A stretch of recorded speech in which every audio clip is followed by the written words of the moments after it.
La suite de votre grand journal du soir sur Europe 1 avec Nathalie Lévy et l'interview politique d'Aurélie Herbemont avec votre invité ce soir, Aurélie Roland-Lescure, députée En Marche des Français à l'étranger. Bonsoir Roland Lescure. Bonsoir. Le président a demandé au gouvernement de faire preuve d'humanité. Ce sont les mots de l'Élysée ce week-end après le tollé provoqué par le rejet d'une proposition de loi UDI qui prévoyait d'allonger à 12 jours le congé après le décès d'un enfant. Est-ce que vous admettez que la majorité a manqué d'humanité ? Non, je pense sur la méthode, on aurait pu faire mieux, on y reviendra sans doute, mais je voudrais parler 2 minutes du fond du sujet quand même. On parle de 4500 familles qui perdent un enfant par an, et on parle d'un drame de toute une vie. Et le sujet n'est pas de savoir si on doit prendre 5, 7 ou même 12 jours de congé autour. Aujourd'hui, la réalité, c'est que ces parents, en moyenne, ils prennent plus de 35 jours de congé maladie. Le vrai sujet, c'est comment on réinvente la solidarité nationale pour ces drames, qui sont des drames familiaux, personnels. La proposition de loi, franchement, c'était une fausse bonne solution. Elle ne concernait que les salariés du privé. Comme toujours, on oublie les agriculteurs, les indépendants, les professions libérales. Et donc, elle a une vertu, c'est qu'elle nous rappelle sur un sujet important qu'il faut faire mieux, qu'il faut faire plus, et c'est ce qu'on va faire. C'est ce que vous allez faire, puisque ça va être repris au Sénat début mars, en améliorant le projet de base qui était proposé par l'UDI.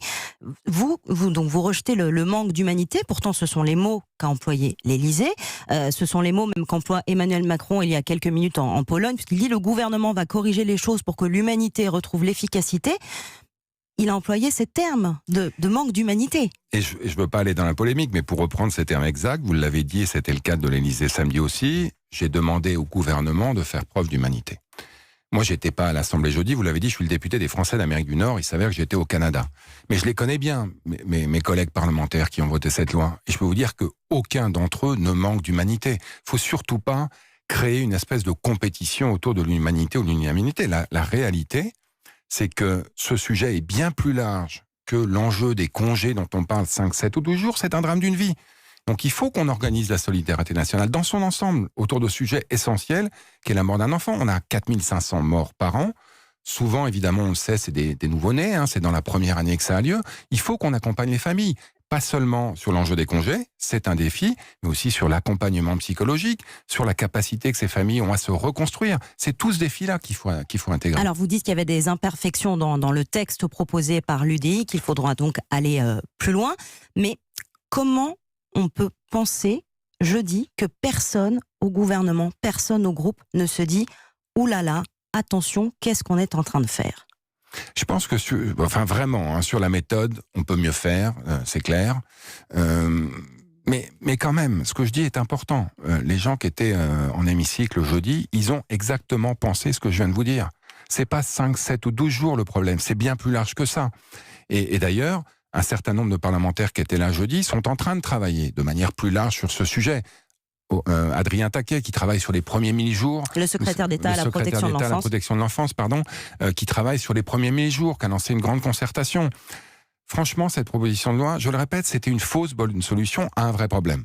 Donc maintenant, reprenons la concertation. Ça a été annoncé par Muriel Pénicaud et Adrien Taquet, ministre du Travail et secrétaire d'État à la protection de l'enfance, pour qu'on travaille ce sujet une fois pour toutes, de manière globale, de manière cohérente, et je l'espère sans trop de polémiques politiques, et pour le bien des familles qui sont les premières concernées par ces drames. Et donc pour réparer cette erreur de la semaine dernière, parlons des retraites, Roland Lescure. La commission spéciale a commencé cet après-midi à examiner le texte qui comporte 22 000 amendements, c'est un record sous cette mandature, essentiellement venus des Insoumis. C'est de l'obstruction pour vous ou juste le jeu du débat parlementaire ? Je pense que malheureusement, c'est un peu des deux. Moi, j'ai examiné un certain nombre de lois dans la commission que je préside, la loi alimentation, la loi logement, la loi PAC sur les entreprises. 2000, 3000 amendements, c'est à peu près la facture habituelle dans cette mandature. C'est déjà beaucoup plus que d'habitude. Et pour l'avoir vécu, ça permet d'avoir un vrai débat de fond. Ça dure parfois un peu longtemps, les nuits, les week-ends, etc. Mais on a le temps de travailler le fond.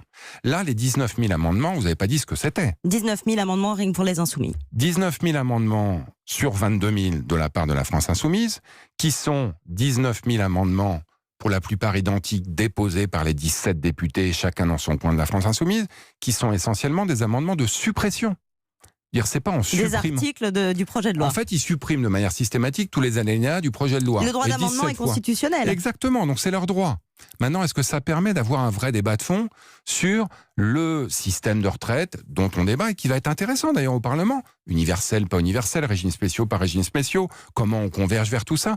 Et ça, il va y avoir un vrai débat de fond avec les socialistes, les républicains, peut-être avec les insoumis, et tout ça va être un peu, je dirais, flouté, un peu pollué par 19 000 discussions sur des suppressions d'alinéas qui, de mon point de vue, sont exagérées, qui n'apportent pas grand-chose au schmilblick, pour reprendre une expression connue sur Europe 1, et qui, je pense, vont plutôt alourdir le débat, le faire durer inutilement.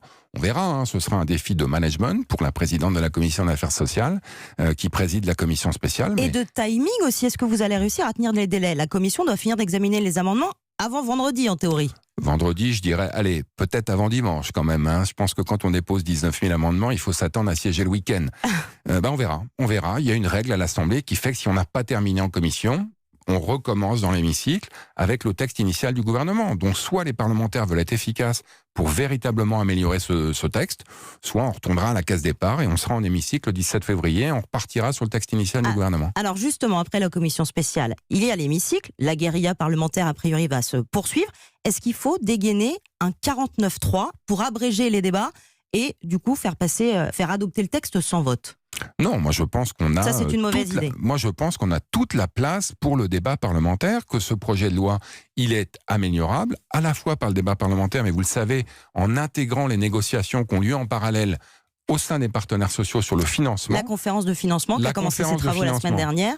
Aujourd'hui, on construit l'autoroute à l'Assemblée et on construit la bretelle pour y parvenir à la conférence de financement.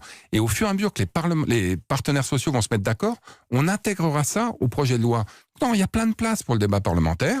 Il y a 2, peut-être même 3 semaines, et ça donnera plein de temps, j'espère, pour améliorer ce texte. Mais alors demain, il y a un débat demain soir spécifiquement sur le financement. Qu'est-ce que le gouvernement va pouvoir répondre sur le financement, sachant que vous le disiez, effectivement, c'est la conférence de financement qui va, jusqu'au mois d'avril, donner ses solutions.